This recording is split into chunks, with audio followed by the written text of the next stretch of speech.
I welcome everyone to Ahmedabad University. We are a research university and we believe in a different kind of education. And this is one such platform, the Conversation Series, where we invite deep thinkers and policymakers, and we provide a platform for people and for the university community to interact with them. I welcome you again. And without further ado, I would like to welcome our guest. We are truly honored to have Dr. Montek Singh Ahluwalia. He served as one of India's senior economic policymakers for 3 decades and played a crucial role in the country's turn from a state-run to a market-based economy. He was Special Secretary to the Prime Minister in the 1980s and Commerce Secretary and Finance Secretary in the 1990s.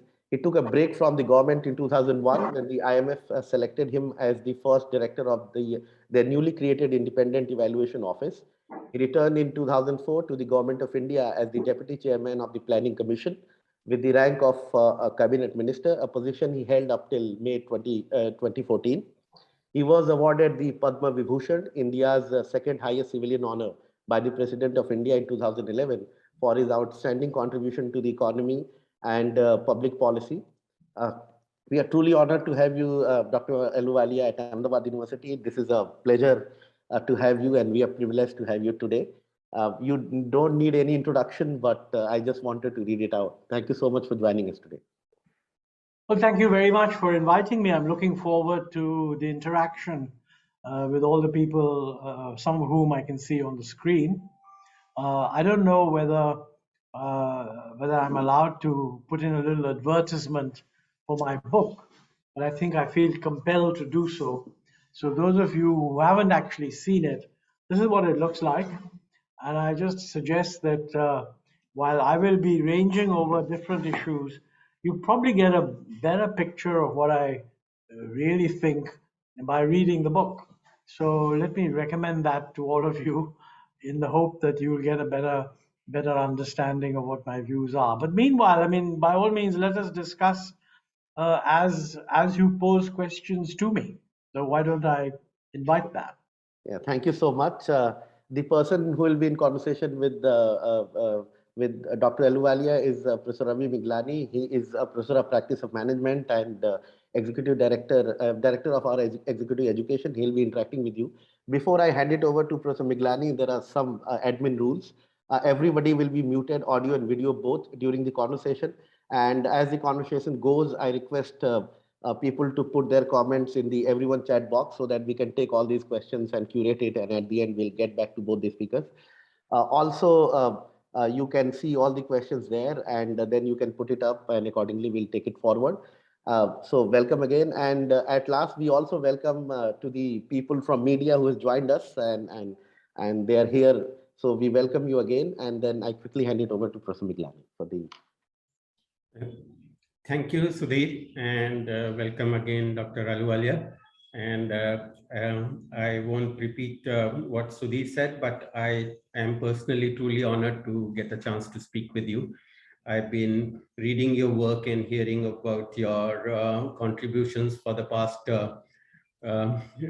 4 decades now, and I'm old enough to remember the early 80s when you started appearing in the economic media and then in the popular media after 1990s. So I've been following you for a few decades, so it's truly an honor. And I can start with supporting Dr. Ahluwalia's advertisement for the book, and here's the Kindle version of the book if you are not into reading the paper version. Backstage, the story behind India's high growth years. And it is truly a story behind India's high, because of the behind the scenes activities that Dr. Ahluwalia was privy to, and engineered many of those things are truly behind the scenes, and many of us didn't know these things that were happening in the room where Dr. Ahluwalia was. Just to start off on what kinds of topics we'll be discussing, let me just read the first few lines from the preface of your book, Dr. Ahluwalia. This book is not a memoir, you write. This book is not a memoir. I was turned off the idea of writing a memoir after I heard someone refer to them as selfies in book form. which was a very interesting description. I present this book to the reader as a travelogue of India's journey of economic reforms, in which I had the privilege of being an insider for 30 long years. So that was the perfect way to start the book. And taking a cue from you, we will focus on the memoir of India's journey rather than your personal journey. So let's look at that journey, because you were literally, as they say, in the room where it happened. In every room where all those things happened, you were there. You were a key architect of the reforms for more than a decade before 1991 and for 2 decades after 1991. And I believe this story is especially important today, and we are doing it in the 30th anniversary year of 1991 reforms. It's especially relevant today because almost two-thirds of the people living in the country today were not even born in 1991, which is a scary thought. Firstly, it makes me feel very old that two-thirds of the people and maybe two-thirds of our audience were not even born in 1991. So they don't know the pre-1991 India. They don't know that I personally, for example, had to wait 5 years to get my first Bajaj scooter. They don't know that we had to stand in line with a ration card in hand to get dal and chawal, and we got more stones than dal in that dal that we got. We don't know that the exciting choices that people had was between an ambassador car and a Premier Padmini, and that's it. And people don't know that if they were fortunate enough to travel abroad, they had to do long paperwork to get $100 to be able to get permission to change money to travel abroad. Those are things that are not known to a large part of the country today because they were not there. And I think it's important for the younger generation to know where it all came from and how privileged we are today, thanks to Dr. Ahluwalia and people like him, on how the country was transformed over the course of just 2 decades.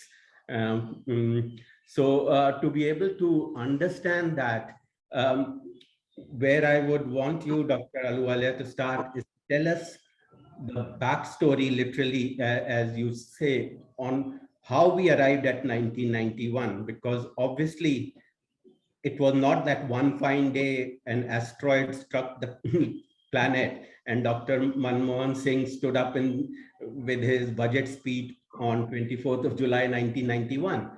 It had been simmering for a long time. It's a slow boil reform. It's not just one fine morning, all of you got into a room and had a brainwave. You had all been discussing it for more than a decade.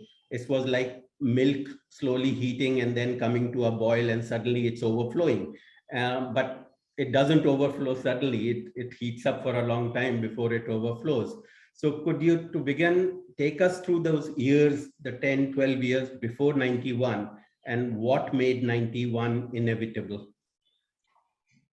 Now, that's a very nice way of putting it. I must thank you for the very kind words that you've used about me. I mean, it's very nice to be described as the architect of the reforms, but actually, the honest truth, as I say in my book, I was fortunate to be the right guy at the right time, and there wasn't one architect. I mean, I think, as you imply, these thoughts had been simmering in the system. But I hope people will read the book, the chapter on the 1980s. If one looks at it going back, the one question that one would ask is that clearly the system had worked out that the control regime that had developed over the many years was dysfunctional. I think that's very clear. Uh, our economic performance in the early 60s was not so bad compared to the rest of the world. So in that sense, a lot of people blame the Nehruvian period. Actually, the real problems began post-Nehru. And in the mid 60s, right through the end of the 70s, performance of the economy was pretty poor. And if you looked at, I only came back in 79. And when you're abroad, you can actually see a little more clearly what's happening. And it was very clear that we were falling behind. And many of our friends abroad were also pointing that out. And some changes had begun to be made, but they were very slow, hesitant. You mentioned that you had to wait for several years to get a Bajaj scooter. The interesting thing is, in those years, Bajaj wasn't allowed to produce more scooters, although he wanted to. In fact, he used to get a big laugh in international gatherings when he said that, look, I'm the producer of India's favorite scooter, and there are 10-year waiting lists for my scooter, but I'm not allowed to produce more than my stated capacity. Now that's just idiotic. And it's nice to say that now, and it really puzzles me why in 1980 enough people didn't get up and say, what is this rubbish? Let's change it all. I mean, I think we should have done much more. In a way, when Mrs. Gandhi came back to power in, we had the period of the post-emergency Raji Desai's government. He was supposed to be not a very socialistic kind of person, but I'm afraid he didn't use his period in government to reverse economic policy as I think he should have. So that part got a bit wasted. Mrs. Gandhi comes back in 1980. She begins to make some changes. So the thinking had begun that we are not really performing very well.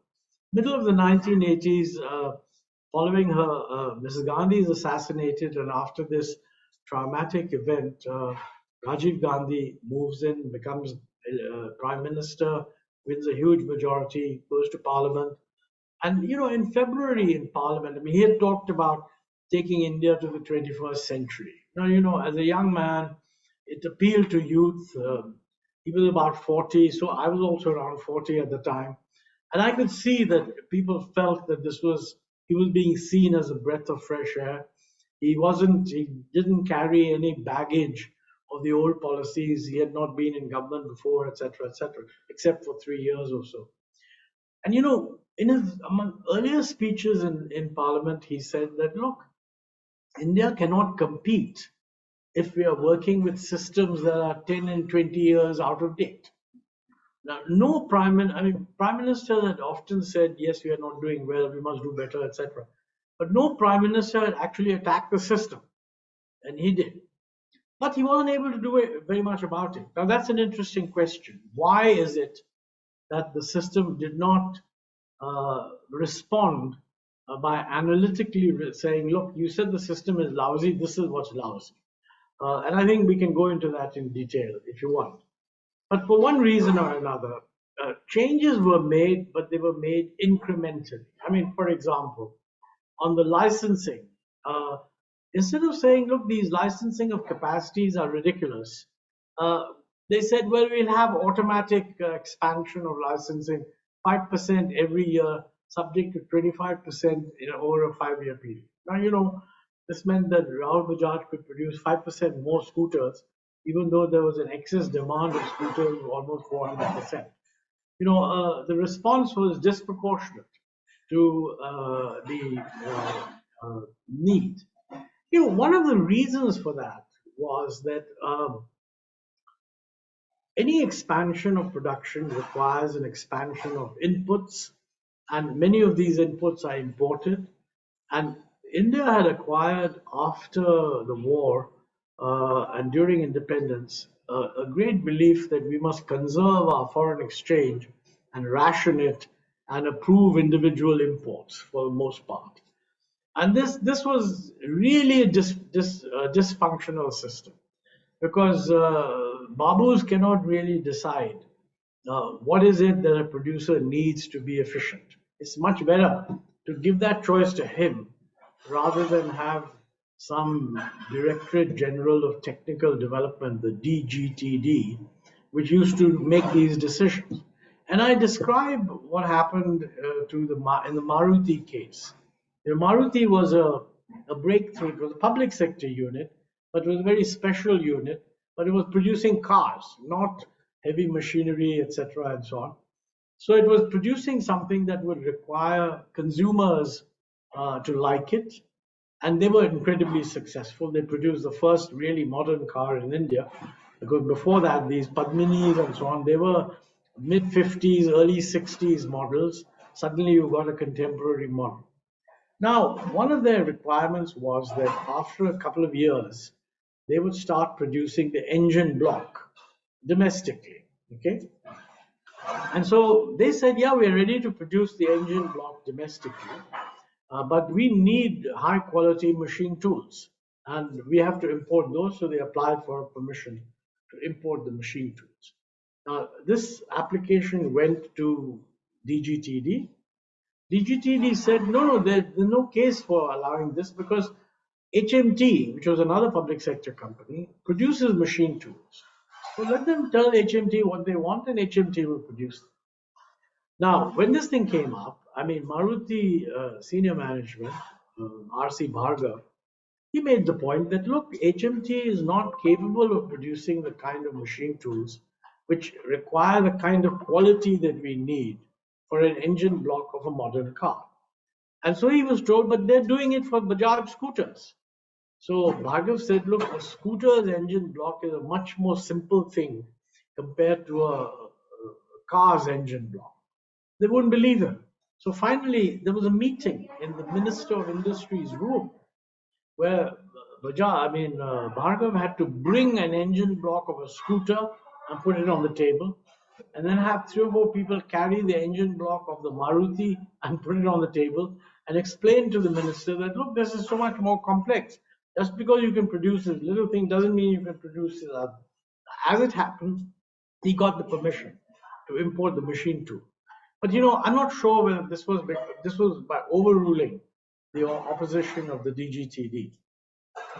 I just mentioned this that when you get into a system where decisions that should be taken by the entrepreneur get subjected to bureaucratic oversight, very often the people actually making those decisions do not themselves have the experience necessary to judge. And it's a system that's bound to lead to inefficiency. And the way it worked was that I will deny you the right to import what you think you need. And if you think that makes you uncompetitive, I will protect your market so you will be able to sell it anyway. Now, that's a recipe for disaster, and that's what our policy was. So when I sit back, I think it's pretty odd that we didn't get to change it faster. I'm not a great believer in changing things all of a sudden. Big bang reforms change everything. I mean, I share the view of Deng Xiaoping that, you cross the river while feeling the stones. But you don't just sit on the river and feel the stone, you actually try to cross the river, which means that you must show significant forward movement. And I think if we had done that, the reforms which took about 15 years or so would have been done in 5 or 7. So we should have done that. That was a mistake. Now, what happened in 91? Well, I think, first of all, many people have come to realize that this system isn't working and we need to give freedom. When the election, Rajiv Gandhi went for elections in 1989, and at that time, obviously government comes to a stop while elections are going on. And my boss in the Prime Minister's office was B.G. Deshmukh, very distinguished, very, very honest, very far-sighted civil servant from Maharashtra. And he was saying to me that, why is it that we are not able, when we talk with each other, we all seem to know what's wrong. So why don't we get something done? So I told him that the reason is that we don't have a holistic view of looking at what is going wrong. If we want more exports, we tell the Commerce Ministry that you must promote exports. But the problem is that half the problem with exports is that your exchange rate is uncompetitive. That's not in the purview of the Commerce Ministry. That's decided by the RBI and the Finance Ministry. The other problem is that your exporters cannot get freely the kind of inputs they need. And sometimes their suppliers cannot get the inputs they need to produce high quality goods. That again is decided by the DGTD. Should it be imported? Should it not be imported? And I think we need to take a comprehensive view and say that, look, in order to make changes, these are the 6 or 7 areas that change has to be made, and you must take a holistic view and make sure that all these changes happen together. If you don't do that, you will just run into problems. I mean, for example, you might say, why should you have industrial licensing? Let's free it all up. So whoever wants to set up a factory can set up a factory. That's fine. But when they set up factories, they'll all want to import capital goods. So instead of queuing up in the Ministry of Industry, they'll start queuing up in the Commerce Ministry wanting licenses for imports. And when those licenses are demanded, the Finance Ministry will say, no, there's too much demand here. You must deny many of them. Whereas actually, if you were to have a flexible exchange rate, and basically if there's too much demand for imports, the exchange rate will depreciate, and that will automatically limit the demand for imports. At least it will limit the demand for those imports that can be efficiently produced domestically. And only if you let this whole system operate will you see the success. So he said, why don't you work on a paper on that? Well, I started working. The government changed. Rajiv Gandhi lost the election. He came back with almost 200 seats. But he was very particular that he felt that the government had lost the majority, lost the confidence of the people. So we shouldn't try to cobble together a majority. We'll sit in the opposition. So in came a coalition government which had VP Singh in it, many other people, etc. And I happened to, and VP Singh actually was himself a reformer. Because he had worked with Rajiv Gandhi on tax reforms, etc., before they fell out on the whole issue of defense imports, corruption, etc. He went to Malaysia on some bilateral trip, and I was part of his delegation. VP Singh said to me that, I'm amazed at what has happened in Kuala Lumpur, because I used to visit this place in 1973, and it was really quite backward. And look what they've done. So I said, you're right, because I used to visit this place also from the World Bank at about the same time, and I'm amazed at the changes. So Mr. Singh said, why do you think that's true? I said, that's because they've done a lot of reforms and we are not reforming at all. So he said to me that, all right, you prepare a paper. What is it that we should do? So because of this chance thing, I got a mandate from him to prepare a paper. So I put together my ideas. This is what later on became called, as I described in the book, the M document. And now VP Singh could have ignored, he had many political preoccupations, had Mandal agitation going on, problems with handling Kashmir, handling Punjab. He really didn't have an easy time. But I think deep down he knew that these are the things we have to do. So instead of just sitting on the paper, which he could easily have done, he sent it off to the cabinet secretary and said, call him committee of secretaries to discuss this. He never, by the way, said that I approve this. He said this is worth discussing. And we had these discussions, and I was very pleased to see that many people in the system, when this was pointed out, agreed with what I was saying. Actually, it's not that none of the individual things I was saying were new, because many of these people had themselves recommended it, but they had not anticipated the objections that would come, and hence the need for a holistic view. So we had a big discussion. The paper leaked out in the press. Some people criticized, some people didn't criticize. And in the end, we were able to make these changes only after the crisis of 1990. Many people think that we had a serious balance of payments crisis. Partly that was due to a lot of fiscal expansion in the later years of the Gandhi government. Many people thought that the reforms were done because we needed money and the IMF would not have given us the money if we hadn't done the reforms. It's true that the IMF would not have given us money if we hadn't done some reforms. But the IMF was not asking for the broad-ranging reforms that we did. As a matter of fact, they were surprised by the depth of the reforms, which were entirely the result of our own internal thinking that, look, we need to make a change. So the reforms were triggered by the crisis. I think this was one of the questions you had earlier. It's true that we needed to do reforms, but the crisis was over by 1993 and we had stopped borrowing. the reforms carried on in a slow sort of way. So I think we were put on a path of strong reforms because, in my view, the crisis was an opportunity, and there was an internal building up of opinion that this is the way to go. And I think we were lucky that we managed to do that. And the performance of the economy kept on increasing over time. And really, one of the very positive things about the reform is that, subsequent governments, the United Front government, which replaced the Narasimha Rao government, then the Vajpayee government, which replaced the United Front government, they were all willing to continue down the same path. I mean, many of them had criticized these reforms when they were in opposition. But when they came to power, they saw the purpose and saw the continuity. And in a country as a whole, I do think that this balancing, when you are a politician, you criticize the government, you criticize the fellows who preceded you. But I think one of the signals you must also give is that there is a consensus in the country, an underlying consensus of where to move. You can then exaggerate whatever you're doing and say, I'm doing wonderful things, which is part of competitive politics. And I think these successive governments, then followed by the UPA government, which also continued down the same path, it created a feeling that India is on the path of reforms, and that feeling kind of continues even now. I mean, we are going through all sorts of short-term problems that we can discuss if you wish.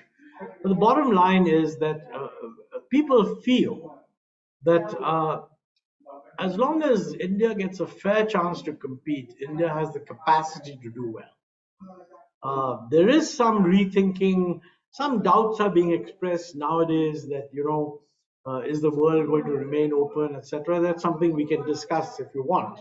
Yeah, maybe Dr. Ahluwalia, in this latter half of the conversation, let's come to the last few years. And, yeah, okay. But just staying up to the lead up to 91, as you've said, you had these ideas from almost like 1979 when you came back to India.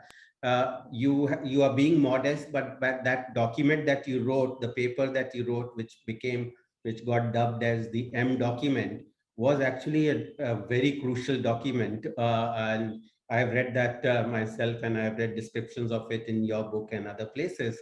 That document had practically everything, and it had been mulling in your mind, or in some forms the document had been around for a few years.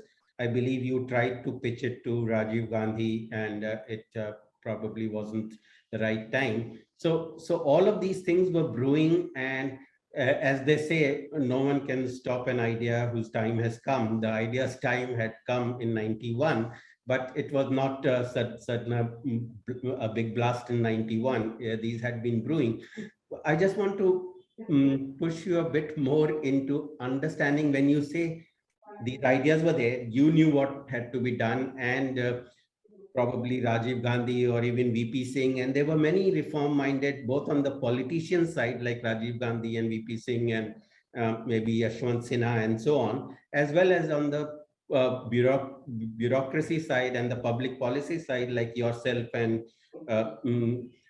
various other people like Rakesh Mohan and A.N. Verma and Dr. Rangarajan and so on. So all of you knew what had to be done. So I'm trying to pass out, when you say the system did not let you do it, you were the system. So why wasn't it possible during Rajiv Gandhi's period, VP Singh's period, and so on? No, it's a good question. I mean, the politics during, I personally think that Rajiv Gandhi had the right instincts, but the political environment at the time was not something that he was able to handle. See, one of the important things is that when Mr. Narasimha Rao came in, he was able to say that, look, this is a complete mess, and you can imply that the mess was made by the previous government. Now, Rajiv Gandhi came in as Prime Minister following the assassination of Mrs. Gandhi, a traumatic thing for a country. And he was not in a position to distance himself from what went before. I mean, after all, his strong point and Congress's strong point at the time was that they're offering continuity, not change. So this is one important factor. I think the second important factor is that in economic terms, 1985, which is when he came in, was not a crisis year. I mean, things were getting along, things were improving, maybe too slowly, but they were improving. So he couldn't say that, this is a complete mess and I have to handle this. That's second point. I think the third point, quite honestly, is that I don't think his colleagues in Congress shared his view, with the possible exception of VP Singh. I mean, in that government, Rajiv Gandhi and VP Singh both shared the view that we must have reform. They were both roughly the same age, younger people, etc. The senior Congress leaders did not think there was any need to change. So these two were, in that sense, a slight exception. It's a great pity that they fell out within 2 years, so that team instantly broke up. I mentioned the same thing happened, in China, that when Deng Xiaoping came in, or let me take a break. Somebody asked, I think Veer Sanghvi and Avik Sarkar interviewed Rajiv Gandhi just after he lost the 89 elections. And they said to him that, look, you had all these ideas. Why are we not able to implement them? And Rajiv Gandhi was very frank in the answer. He said, well, he thought about it and he said, lack of experience. I mean, a frank admission that, being prime minister of a country without having political experience does mean. I think he was hinting at the time that if I come back again, I'll have much more experience and therefore I'll be more easily able to do things. But at that time, he admitted lack of experience. And what Deng Xiaoping had done is that he didn't rush the reforms through. I mean, remember, Deng Xiaoping more or less unwound the legacy of Mao Zedong, but he never once criticized Mao Zedong. He wanted to maintain that continuity because it gave political legitimacy and do things differently on the economic front. Probably Rajiv Gandhi was in a similar sort of situation. But I think what Deng did, he had huge experience. He had been in the Communist Party for 30 years or so. So he knew everybody, he knew what the opinions of different people were, etc. And as is brought out in the book by Frank Vogel, which I mentioned in my book also, he spent a lot of time positioning the right people within the senior party hierarchy who would support him. I don't think Rajiv Gandhi did any of that. As a matter of fact, in the first 3-4 years, he lost the younger people who instinctively were on his side. I mean, he lost VP Singh, he lost Arun Singh, he lost Arif Muhammad Khan, some of the younger people that were associated with the new, and he was left with the older guard. And I don't think the older guard shared his view on economic reforms at all. So I think there wasn't enough political preparation. And that, to an extent, is what happened in the reorganization of the Congress Party. I mean, he gave this fantastic speech in December of 1985 saying, we must reform the Congress Party, must have elections for president, get rid of the brokers of power, etc., etc., but wasn't able to deliver that. So actually making change in a complex society, which is also a democracy, does require experience, and he didn't have that experience. So some of these things, I think, explain why these ideas never got anywhere. But in due course, the thought was simmering. People were thinking about it. After my M document sort of leaked into the press, there was a lot of debate, etc. Dr. Manmohan Singh, during the Chandrasekhar government, was an advisor to the Prime Minister. He had read it. He gave a lecture to the Institute of Management in Bangalore in, I think, January or something, February of 1991, and well before he became finance minister. In fact, during the Chandrasekhar government. And in that, he went beyond the stuff that I had said, took it a little further, and said, look, this is what we have to do in economic policy. That's a reflection of the fact that this thinking was going on. Now, we are very fortunate that Mr. Narasimha Rao, when he became Prime Minister, first of all chose Manmohan Singh and he backed him.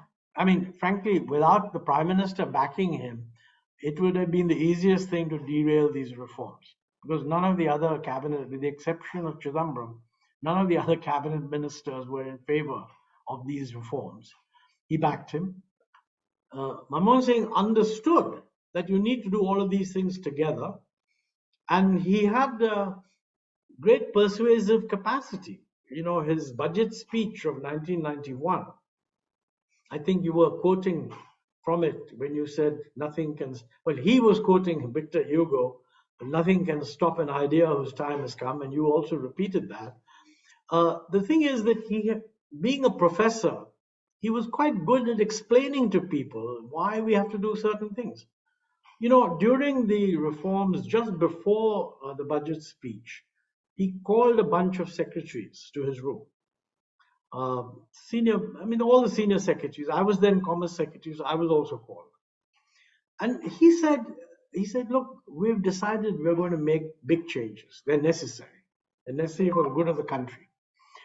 He said, but I realize that some of you, because you've grown up in a different sort of system, some of you may have doubts.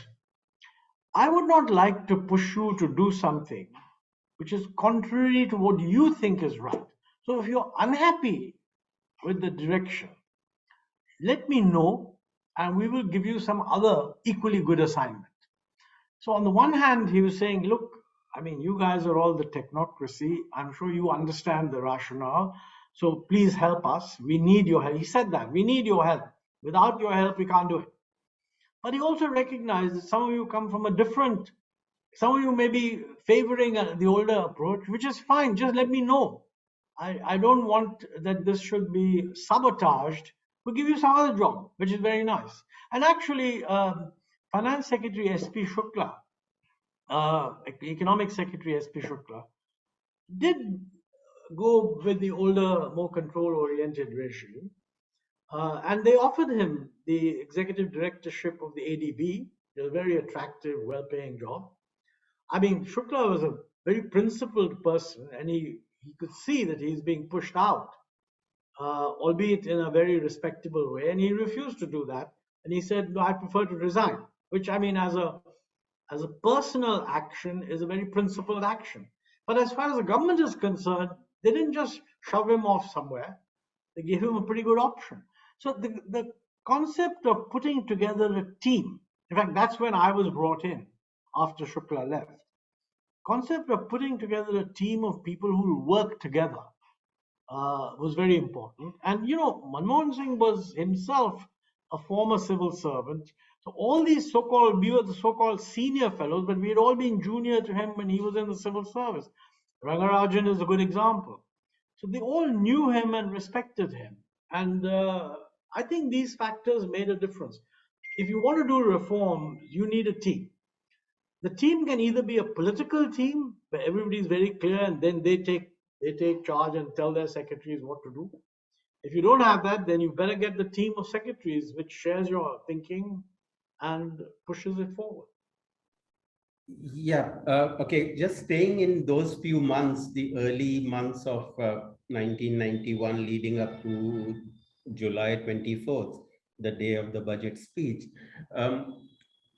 Critics of that period, and they will be critics of anything, critics of that period would say that these reforms, because the system and the players in the system, whether at the political level or at the secretary's level, knew what had to be done for the previous at least 5, 6, 7 years, and it wasn't done. So it was not so much. Some media people came up with puns like, it was not the right people at the right time, it was right people at the tight time. And the tight time being there was no option, and the international financial institutions arm twisted India into doing those reforms. Would you? No, I completely disagree with that. I'll tell you why. It's absolutely true that we would not have got the money we needed to manage the balance of payments if the IMF had not been willing to give it to us, It is also true that they would have insisted on some reforms. Okay, I think they wanted a reduction in the fiscal deficit, which even the previous government had agreed to, Chandrasekhar and company, and was obvious that the fiscal deficit was too high. They also insisted on a devaluation. In my view, they were right to do so. That was a controversial thing. But most of the rest of what we did, they were not insisting on. And as a matter of fact, the crisis was over by 1993. By 1993, we told the IMF, we don't need your money anymore. We're not going to draw the last resort, last tranche. Okay? But reforms continued after 1993, albeit in a gradual way. So if we were all yearning to get back to the bad old days, but were simply forced to be good boys because of the IMF, we would have just gone back. We recognize that it's like saying to the IMF, look, you're a hospital and we have a right to go for hospital treatment. Thank you very much. We're now out of ICU. Now we're getting out and doing our own thing, but we did sensible things. And the IMF people that I knew, they told me that, look, we were surprised that, for example, they would have insisted on a devaluation, and we did a devaluation. They were not insisting that you go to a market-determined exchange rate. That's what we did within 1 year. When Chidambaram he was the one who was my minister. We brought in the trade reforms. First of all, convincing Chidambaram was critical, because if he had not been convinced, that would have been the end of trade reforms. We both went to Manmohan Singh and persuaded him. He knew the logic of it. His own civil service fellows were against it, but he overruled them. So, and I've described all this in all economic matters, there are differences of view. And when those differences arise, somebody has to adjudicate. In the end, if Manmohan Singh had not agreed with Chidambaram, the reforms would have been dead, because Chidambaram and I persuaded Manmohan Singh that he was going to withdraw the cash compensatory support because of the devaluation. Our whole point was we are doing trade reforms, and those days bringing in the EXIM script. And we don't want you to just announce withdrawal of cash compensatory support. Announce this thing together. That was the whole logic also of the M document. Put it all together. And he said that, okay, we'll have to get the Prime Minister's approval, because in those days, all these things needed the PM's approval. So we went off to Narasimha Rao's office, Chidambaram, Manmohan Singh. Chidambaram explained to Narasimha Rao what we were proposing. Narasimha Rao just looked at Manmohan Singh and said, look, are you supporting this? He said, yes, sir, I've signed. So Narasimha Rao called for the file and signed it. I mean, no committee of secretaries sending the thing into a spin call. Even the PMO, although, Varma would have been very supportive, but even the PMO was not actually involved. Narasimha Rao totally trusted Manmohan Singh. Manmohan Singh backed it, done. Now, I have written in my book that I was personally delighted to have the opportunity to be present on an occasion when the Indian system acted so decisively that something that had been part of established law for years got abolished at one stroke. And I just wish we had more such things in subsequent years. Unfortunately, we didn't. But these are not things that the IMF was insisting on. Yes, these were coming out of whatever thinking had gone on internally in the government and outside also. Because Manmohan Singh organized, there was big opposition from the left in West Bengal, then ruled by CPM. In fact, these big changes were made even before the budget. The budget was the 24th of July, and the trade policy announcements and the devaluation happened on the 3rd of July or something like that. The budget became an opportunity to explain these changes, not to announce them. Even the industrial policy was already announced 5 hours before the budget. And Manmohan Singh explained all that. Everybody regards his budget as historic. It was historic, not because it announced historic things, but it provided the rationale for what had already been done. Okay, and that's quite an interesting feature. Yeah, But I think exactly. it reflects the fact that there was a lot of thinking at that time in government which surfaced in a good way. Yeah. And of course, we continued lots of reforms, particularly the opening up on the international capital market. There used to be a lot of concern that if you open up on the capital market, you'll be swamped. And we agreed with that. That's why the opening was very gradual. Yeah. I mean, first open to FDI, not open to debt, and so on and so on. Yeah, I mean, reading about those few days from early July to the 24th of July, of like every morning there was breaking news like trade policy, industrial policy, one devaluation, another devaluation. It reads like a thriller. I mean, Yeah, I agree with you. I can only imagine like in the span of like 24 days, so much happened which hadn't happened maybe for a decade Yeah, before. Yeah. So just one last thing to zoom in even further on those days before I think a lot of our audience wants your views on today and the future. But before we get to that, those first few months of 1991 were completely chaotic.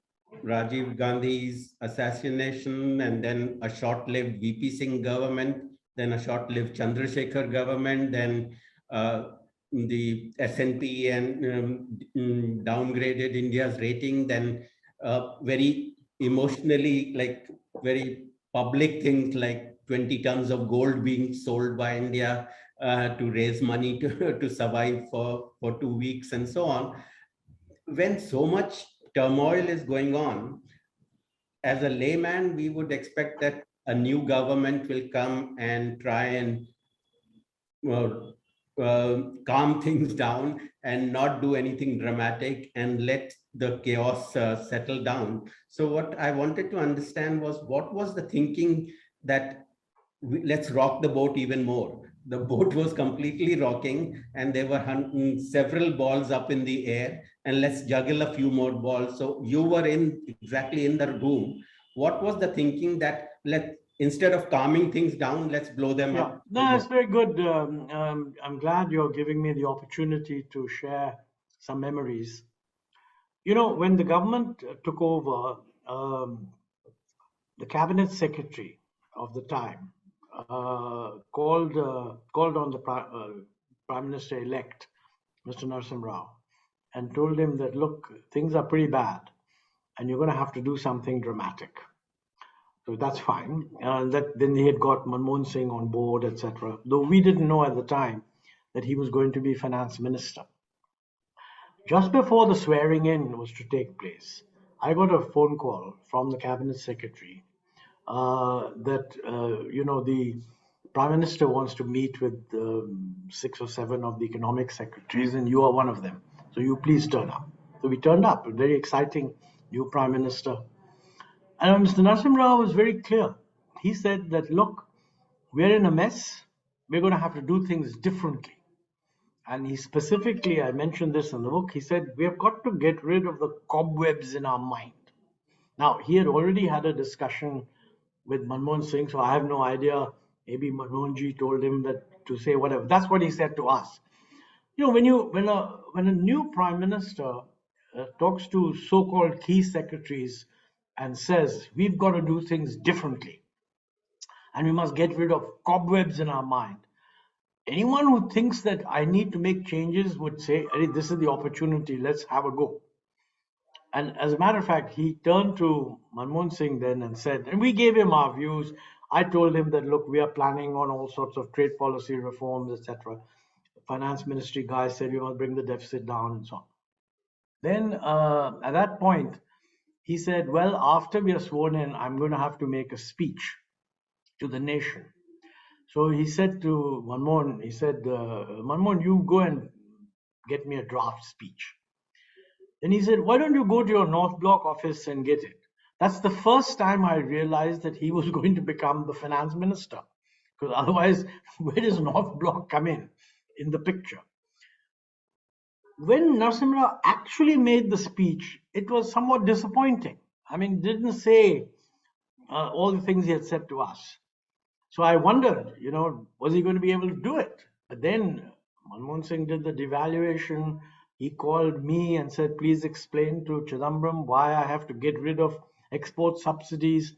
I went and told Chidambaram that, look, he's right that you have to get rid of export subsidies, but this is the time to push our trade reforms, because at least exporters will think you gave them exim script. Chidambaram was very gung-ho about it. He said, yes, let's do that. Let's go and meet him. And, it kind of unfolded pretty seamlessly.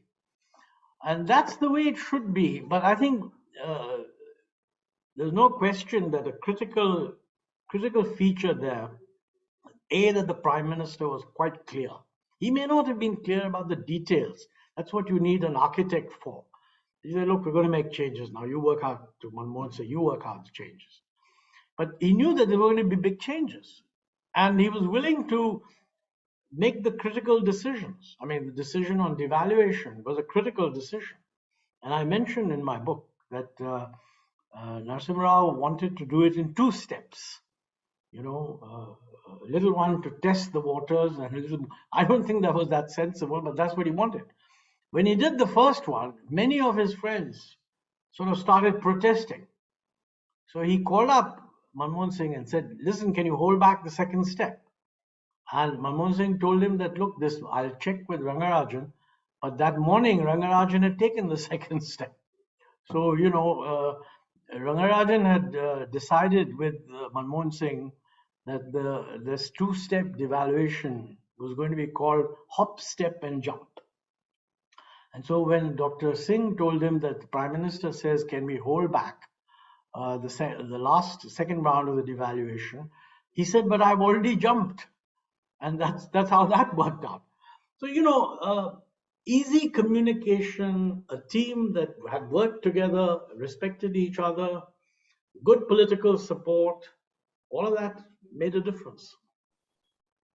Okay, I think because we will be running out of time very soon, so let's jump over some periods which I was hoping to talk to you about. But then after 91, the rest of Narasimha Rao's, and then there were other few short-lived governments of Atal Bihari Vajpayee and Deve Gowda and I.K. Gujral and again Vajpayee and so on. So all that happened. Can we spend the last few minutes on the decade when you and Manmohan Singh were back as a team during the 10 years when you were deputy chairman of the Planning Commission and he was prime minister? Some people call that the golden age of the reforms, except the last couple of years when we'll come to the last couple of years. But most of that period was the golden age. Was it from the inside that it looked like the golden age? Well, by then, I think one thing we have to remember is that when the UPA government came in, I had left in the last 3 years of the Vajpayee government to take up an appointment I was offered in the IMF as head of the new independent evaluation office.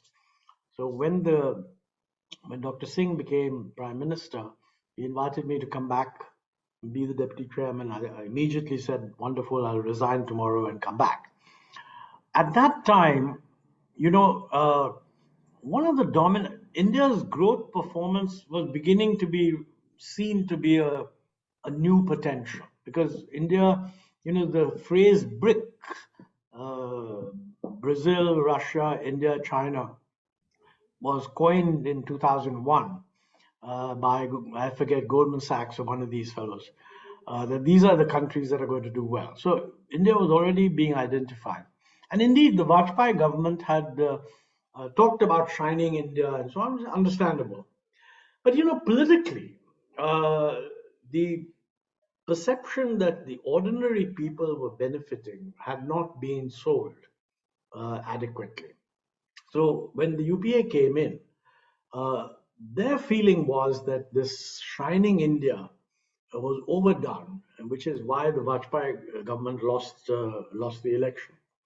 Now you have to take political reality, and the UPA government was very determined to show that we're going to get growth, but we're going to make sure that growth is inclusive. That was a mantra that we used then, inclusive growth.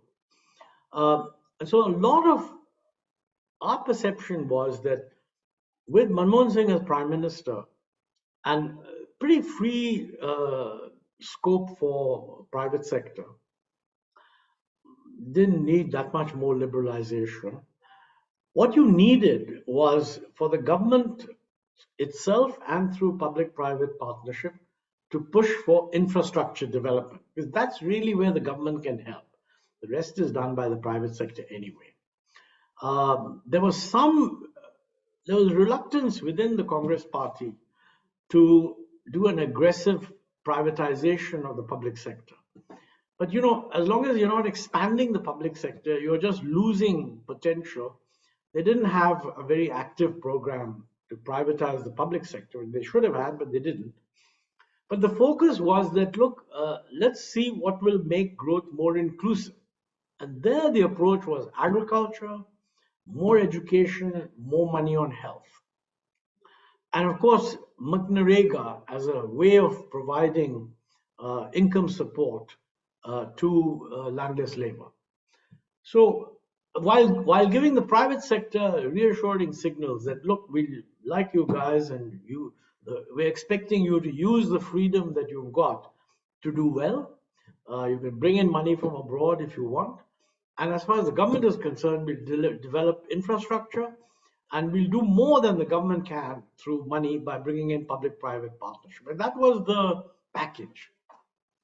And I think it was the right approach, in my view. As you say, in the last 3 years, two things happened in the last 3 years. I mean, one is the Eurozone crisis did lead to an external shock, which would have affected the economy. And some of the rise of corruption and the way it was handled very poorly, and they really didn't seem to recognize that it was getting out of control, and they didn't address it frontally and persuade people that the scale of it is being exaggerated. The 1.76 lakh crore number which the CAG had produced, and we created the impression in the minds of people that much money in suitcases was being taken out and given to various people, whereas that was clearly a bit of a distortion. Whatever you may say about the correctness or otherwise of distributing these resources in the way they did them. So I think that I would go along with the view that the UPA government tried to build on the growth momentum and the reforms that had been done. In the first 4 or 5 years, they were very clear about reducing the fiscal deficit, and they did. A big reduction in the fiscal deficit took place. And then they ran into problems. In any system, after a while, it runs out of steam and it runs into new problems. If you're politically very astute, you can handle it. If you are not that astute, well, then you pay the consequences. But that should be viewed, in my view, as a short term, as a downturn, which cost them the election, which is in a democracy, I guess, fair enough. I don't think it alters the underlying assumption that India's growth potential is good, providing we adopt the sensible policies needed to sustain it. And of course, I hope that we've run into other problems. Demonetization was a problem. Now we've got pandemic. These are all superimposed on an underlying trend. I think what has also changed quite a bit is the perception of the world. I mean, through the 2010s, the global environment was really one in which globalization was widely seen as the way to go.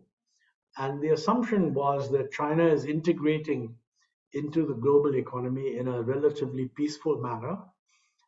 The assumption of the Americans and the Europeans was that, look, China is benefiting from the system so much that they will themselves automatically become more democratic and less confrontational. That part hasn't happened. They become less democratic and more confrontational. So we're facing a different world.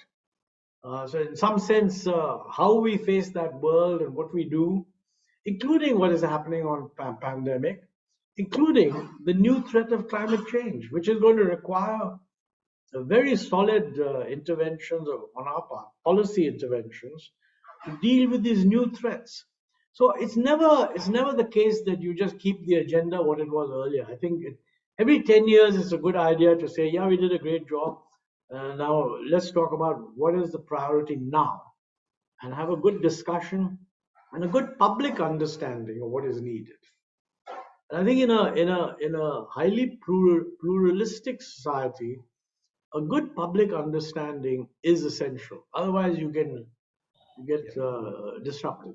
So around the year 2011 is what a lot of people say, that when the reform kind of got derailed and ran out of steam.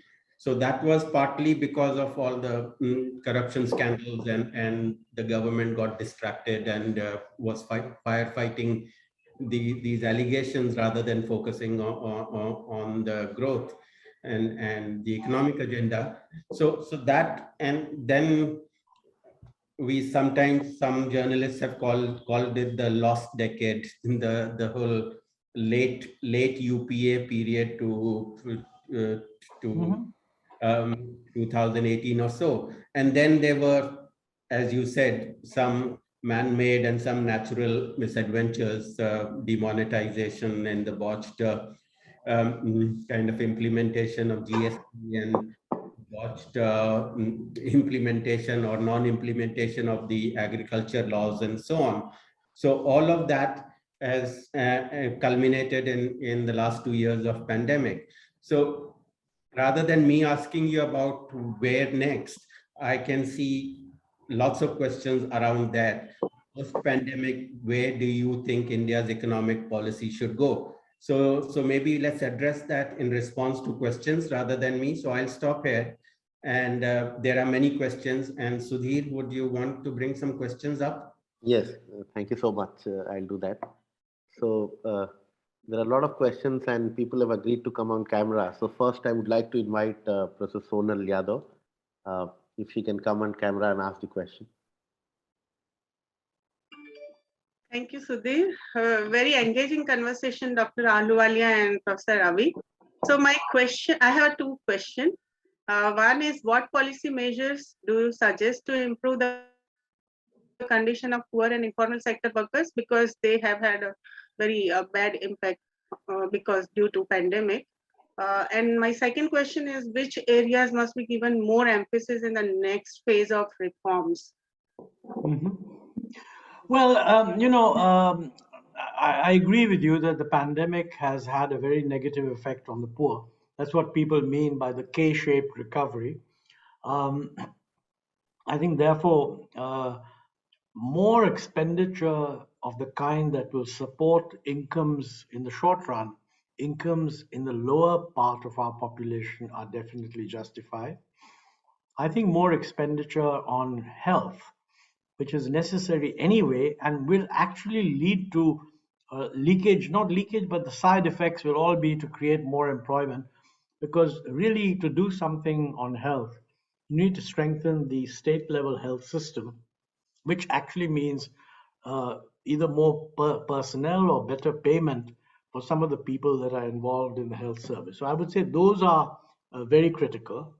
Longer term, on the positive side, you have to assume, by the way, that we will get out of the pandemic problem.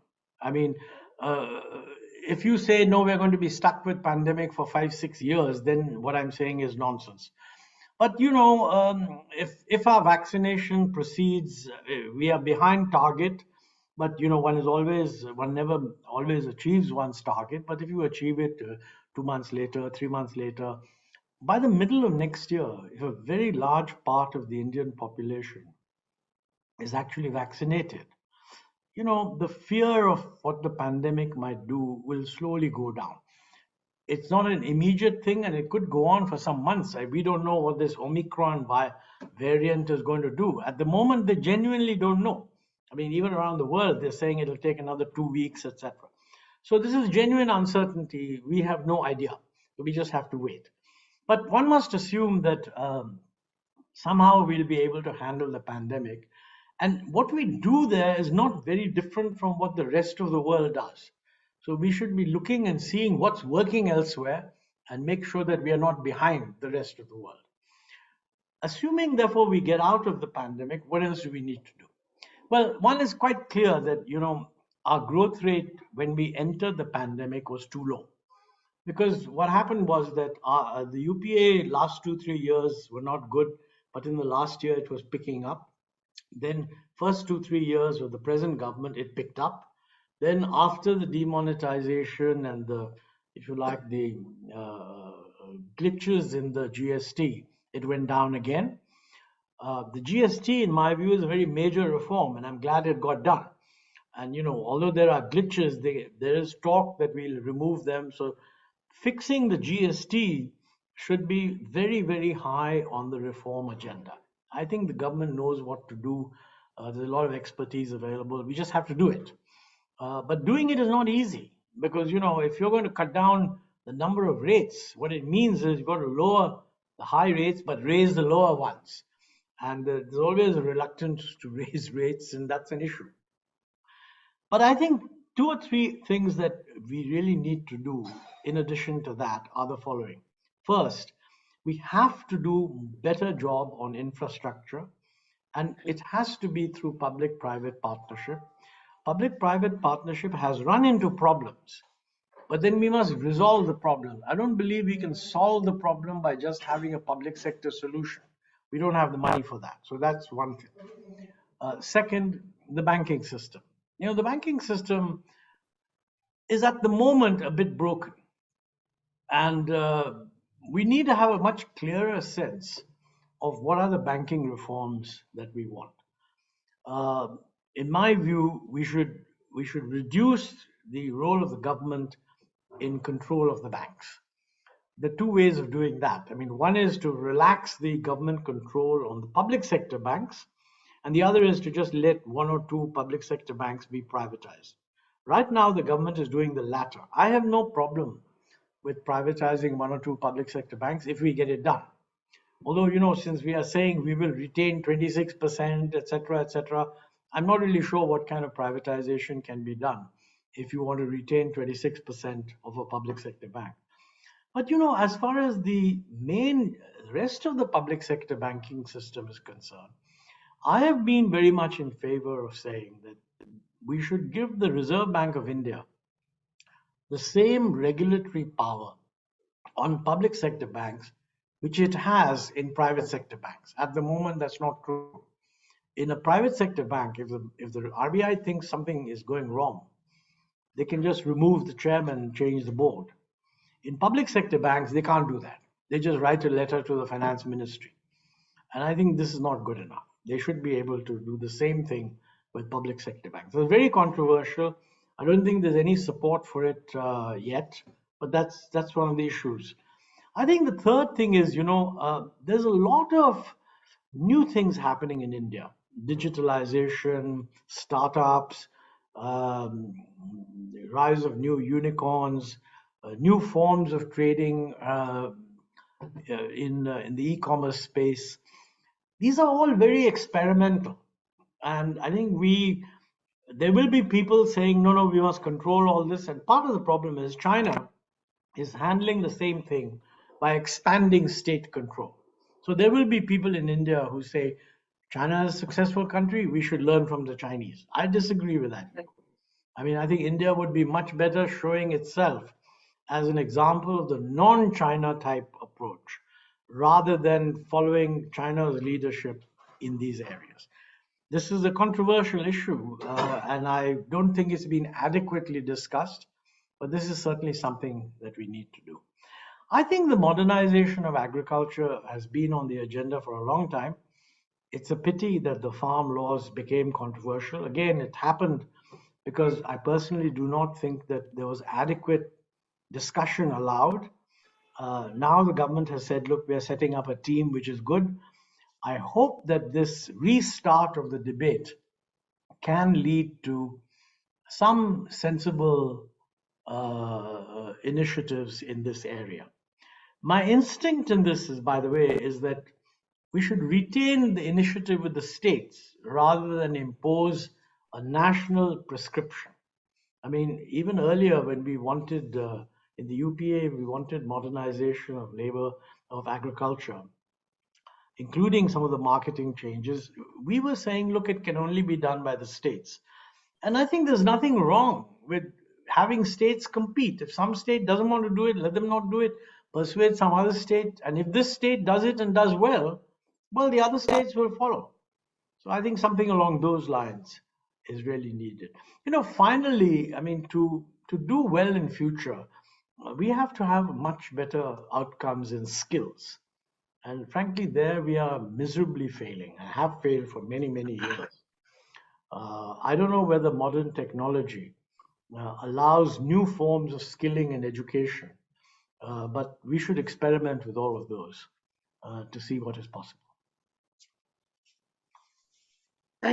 Thank you so much, Dr. Ahluwalia. I miss you a lot when I teach a course on Indian economy, and today I'm so very fortunate to talk to you directly. Thank you so much. Pleasure. Thank you. Yeah. The next question is by Professor Jimo Lunni. So I would like to invite Professor Jimo Lunni. Ma'am, if you can come on camera. Good evening, Dr. Ahluwalia. Good evening. Thank you very much for coming here and speaking to our student population and our community here. My question was with regard to the economic reforms and agriculture, really, because we started in 1991, but it was mostly the trade and industry reforms. So given, you were just talking about the farm bills, given that we had these 3 farm bills now and the farmers' agitation that followed from that, do you think that reforms in agriculture should have started sort of earlier in the day than it did? We could have stopped what happened right now. I also heard you talk about, you were thinking in terms of agriculture, education, and health, but I think all the 3 areas. Well, let me say that I did say that in the UPA, from my recollection, we were very concerned that we should do better in agriculture. And the focus at that time was more on putting more investment into agriculture, using MNREGA to improve the water management quality in agriculture. And I think some of those initiatives did help, plus, of course, providing remunerative support prices. And altogether, during the period, those years of the UPA, agricultural performance did improve significantly compared to the previous 5 or 6 years. So that part did work. I think we were pushing for, I agree that we need modernization of the farm laws. There are 3 different farm laws here. I mean, one of them is the Essential Commodities Act. I mean, frankly, I don't even call that a farm law because it's really a retail control law. It should be abolished. I'm glad that it was there. But they tried to do it, but then they kind of didn't live up to the spirit of the thing because, having abolished the Essential Commodities Act, putting export controls on onions and so on, doesn't make much sense. So I think that to my mind, it's a pity that it has got rolled up in the controversy. Similarly, on contract farming, quite honestly, if farmers want to have, they're not forced to have contracts. I think state governments should be encouraged to define whatever rules they want on contract farming and let them do it. I think the real problem is on mandis. I don't think what has happened there is that we've suddenly found the rise of a lot of suspicion about the corporate sector. Because nowadays, corporate sector means crony. I mean, if India is going to be a major economy, let's assume, let's be clear, it's going to have some large Indian corporates. I mean, if you're going to say that the presence of a large Indian corporate means a sign of cronyism, you're condemning India to just sort of a very backward approach. But then that's how politics works. Farmers somehow seem to have been convinced that this is designed to throw them at the mercy of 1 or 2 large corporates. So I think the government has said that they don't intend to abolish mandis, but that should be made very clear. I think more than that, what you've got is now a committee. I mean, I don't know who's on it. They're still working that out. The entire economics profession, including management types, should create an environment in which the committee is forced to recognize what is sensible economics. And any recommendations that they make which don't fit in with this perception of good economics can be shown to be not serious. Let's see how it goes. We are committed, since the government has announced they will have a committee, we're going to have a committee. So I would really urge that Ahmedabad University and the IIM and all these other people should make many representations to this committee. And then we'll see what the thinking of the committee is. It all depends on who's on it, because I have no idea yet who's going to be on it. Thank you very much. I think that's a fascinating suggestion. We should be getting our economist friends and others together on this. Thank you. Yes, we should. Absolutely. Thank you so much. Thank you. Now, I would like to invite Megha Desai to ask a question. Megha, if you can switch on your camera and ask. Namaste, sir. I'm Megha from Seva. And what we have seen is we have a larger informal sector, about 80%, more than that, and 50% of that are women. And if we talk about rural areas, so larger percentage of women employment is in the land-based activities. But unfortunately, since they are not recognized as a farmer or as a worker, their contribution to economy is not counted. And so they do not have easy access to the resources of the finances. And we all know that they are nurturers. So what policies you suggest to bring their contribution in the economy? Thank you. Well, thank you, Meghaji. I mean, as you represent Seva, it's one of our best known and organizations that has done wonderful work. So one simple solution is you need more Sevas, or you need to expand the footprint of Seva so that you can strengthen this side of the economy. But more generally, I do think that over time, mobilizing credit for marginalized groups is a good thing. It's happening. More needs to happen. I think one of the interesting things is whether the new kind of digitalization and fintech and so on can be used in order to support legitimate demands of credit from these segments of the population. I don't know if Seva is working with some fintech firms, but if you're not, I would strongly advise that you do that, because all over the world, the possibility that digital technology will actually lead to greater inclusion by people who are otherwise excluded is being widely recognized. And I can't think of too many organizations other than yours which have the background and the tradition of reaching out to groups of women. If you can marry this with the new fintechs and see whether something is possible, I think that would be great. Thank you, Megha. Now I would like to invite Professor Pallavi Vyas to ask a question on camera. If you can unmute and ask. Yeah, hi, Sudhir. Hi, Professor Ahluwalia. Thank you for this great conversation. So I have been thinking a lot about public goods, and it just seems kind of, with all the reforms, like simultaneously, there's been such little political will behind provision of public goods, and it's I don't know, like in the when you think of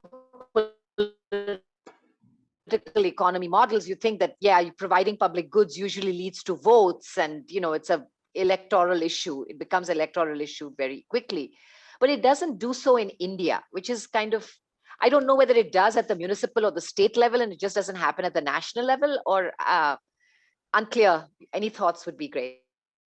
Well, that's one of the toughest questions, actually. Let me say, I agree with you that this is an empty hole, has been for a long time.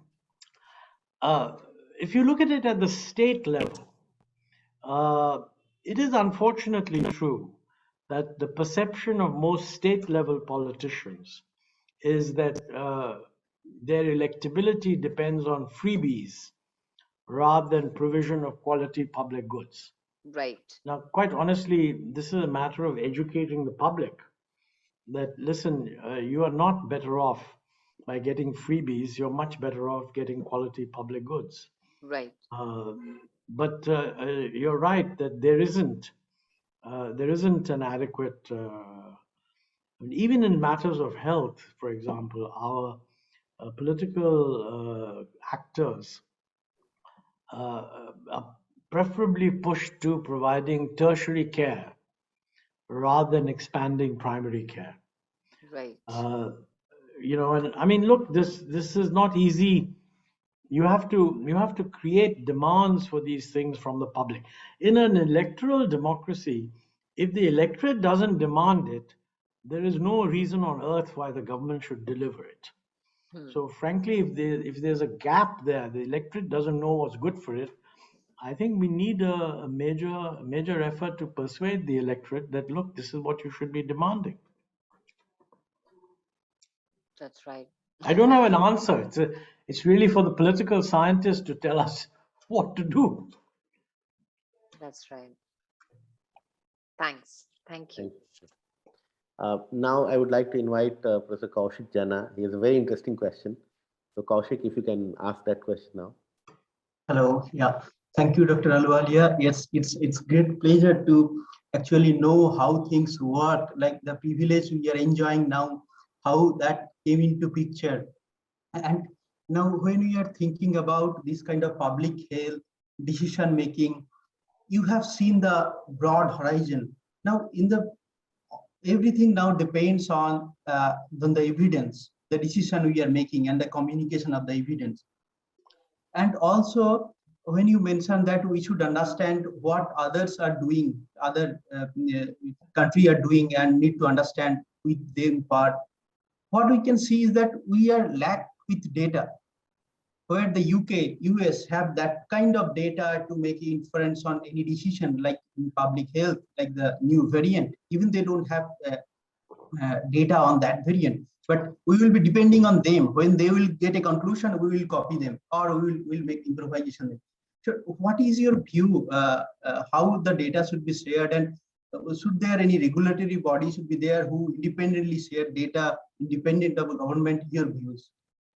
Well, I mean, look, clearly, this is a very important issue because any evidence-based policy has to be based on data. And by and large, a lot of data is collected through the government. I think what we can do is to insist on transparency, insist on predetermined timelines for declaration, have good statistical systems which are run by statisticians, and have independent verification of these data by other statistical studies. You know, it's not true that we don't have the data. I mean, we know that, if you educate the girls and the women get educated, then in due course, after a long time, many other things will happen, like a reduction in fertility rate. If you provide methods of contraception along with education, fertility rate will go down. And the most recent national health survey shows that. There has been a big decline in fertility rate according to the latest NHFS data. And the decline has also occurred in parts of the country which were earlier showing very high fertility rate. They're still showing high, but it is coming down. So I think where we haven't actually done very well is education. And particularly since education has to be geared now to the changing demands of technology. And I think that, way back in, I forget, it was 2009 or something like that, there was something called, the OECD runs a proficiency test, an international proficiency test, where groups of students take an exam, which is a standardized exam. And, India came in 2009, I think India came second from bottom. in a list of 70 countries. As a result of that, the Ministry of Education withdrew from this periodic testing. But I think most recently they've changed that, so we are going back into it. So it'll be interesting to see when this test result comes out, have we improved compared to where we were in 2009? But I agree with you that you need better government data, you need more transparency, you need less political interference, you need regular schedules by which data is released, and this data needs to be validated by detailed studies. I mean, sometimes you can find that whereas the official data is saying one thing, research studies show that that trend is not validated. So you need parallel, sample data to validate what the national thing is saying. Thank you. I have a request, Dr. Ahluwalia. I see that it is 7:30 and we requested you for 6 to 7:30 p.m. But looking at the questions now, I think it will take 10 to 15 minutes more. So I'm just checking, is that okay with you? Yeah, we can go on for a few more minutes. Okay, thank you so much. So now I would like to invite Satya Das, who has a question. Satya, if you can come on camera and ask a question. Thank you. Thank you. And sir, it's really a pleasure to hear you. Greetings from Berlin. I'm now in Berlin for a few years. I'm a biologist, so no economy I understand, but I have one little question in terms of geopolitics of what is happening across the world, but with the lens of R&D. Lens of R&D, lens of critical new industries, a lens of supply chain security, as we saw in the last couple of years during the pandemic, what happened. And historically, we've been investing maybe 0.7 to 0.8% of our GDP in R&D. Given what is happening across the world, new technologies, new critical industries developing, how do you see this play out for India? What we should be doing in the next 10 years? No, it's quite clear. It's quite clear to me that if we have any ambition of being regarded as, let's say, one of the successful developing countries over the next 20 years, we are grossly underinvesting in R&D. That's point number one.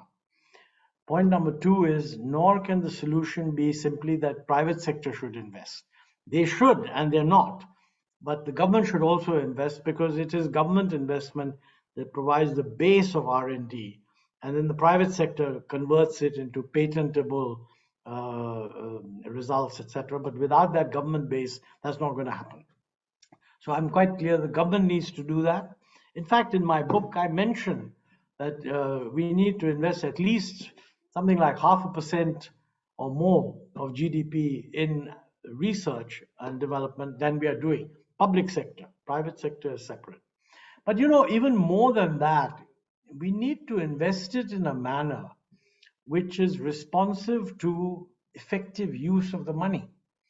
And when I was in the government, I had suggested that we need more money for research, but the money should not be given in the form of budget support for existing government research institutions. We should set up a national science research fund and invite people, whether private or public or joint private and public, to submit research proposals and choose the best one. Now, the scientists were all very much in favor of more money, but they wanted it going through their existing budgets, which in my view is not the right thing to do. I don't know what they do in Germany, but certainly in the United States, it's competitive funding, and universities in the public sector and the private sector, and even private corporate guys can apply for these funds, and you allocate them in the right manner. I think we have a big problem there, because we have only one university in the top list of top 500, that is the Indian Institute of Science. Many of the IITs are very good at producing undergraduates. In fact, some of the quality of undergraduates they produce is brilliant, but the quality of research they produce is nowhere near that. In fact, most of these undergraduates leave the country and go to other universities abroad.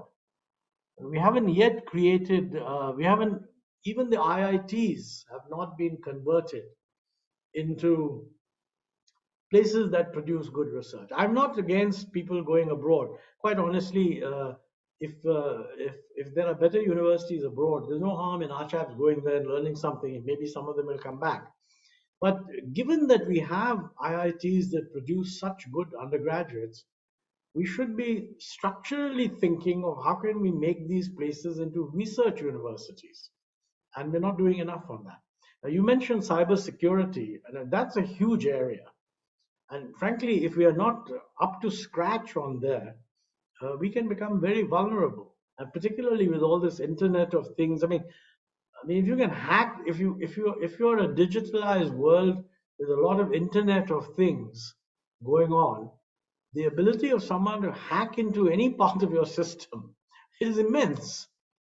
And I don't even know how. I mean, there's a real danger that some of this will actually just be taken over by the security guys and sort of clamp down. That would not be very productive either. So I don't know how we handle that, but it's a big issue, really.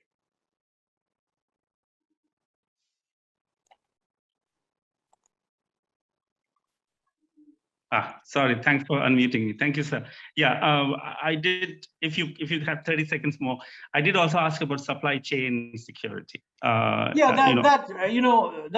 a very important point, because, but supply chain security, I mean, you can, for certain areas, you can block out certain sources, period. For other areas, you diversify sources. That's the solution, really. I mean, I don't think that supply chain security means that everything must be inside the country. Thank you. Yeah, thanks for that clarification. No, I had a little. That's only my view. I don't know what the government's view is on this. So, this is an open issue which is still being discussed, I'm sure. Okay. Thanks, sir. Thank you so much. Thank you. Thank you so much, everyone. Now I would like to invite Professor Ravi Miglani to say a few words. Yeah. Hi. Yeah, just to close, sorry, we have taken more of your time than we had asked for. So just to quickly close on this has been fascinating. It took me down memory lane. Maybe it took you down memory lane, but those early 90s days were very heady and very intoxicating for people of our generation. The younger people might not know what we are talking about, but those were very interesting days, and it was so good to read your book and then listen live to you about what was going on behind the scenes in those days. So that was great. Well, just one last request from me, because as I said, a lot of our audience and a lot of the people in the country have no first-hand view on what was going on in the country before and soon after 1991. Other than your own excellent book, which I would recommend everyone to read, are there any books that you think our students or younger colleagues should look at to understand the history of economic policy in India? Well, that's very difficult because these are all my friends. So there's no dearth of books, actually. So if you look at any of this, there are several books that have come out. But I can't immediately, I mean, I've not been deeply looking at some of these things. I can't think of any one that I would recommend. I just recommend read my book again and try to reflect on it, I think. Yes, yeah, that certainly is an excellent and in-depth behind the scenes look. So that certainly is highly recommended. So thank you so much. And this conversation could go on for hours. There's so much to dig into your 3 decades of association with policymaking, and the way you are so passionately still engaged in understanding where India's economy is and where it needs to go. We hope that in some shape or form you might find a role in which your views can play a role in active policy making as an advisor, hopefully, because you have very clear and strong views on what India needs to do. So hopefully you are being heard in the corridors of power still, and your views might steer India in a better direction. So with that hope, thank you so much. And hopefully we will get to our beautiful campus in Ahmedabad at some point. Yeah, I look forward to that. That'd be very nice. And thank you. Okay, thank you very much. Thank you. Bye-bye. Bye-bye. Good night. And thank you to everyone who attended and stayed with us for this engaging conversation. And one last word to our audience who have been our loyal audience for almost 2 years now. Today is a fitting season finale for the second year of this conversation series. And there couldn't have been a better way to end the season than with Dr. Ahluwalia himself. So that was going out with a bang, as we say. And we'll come back in January with more such events. And thank you.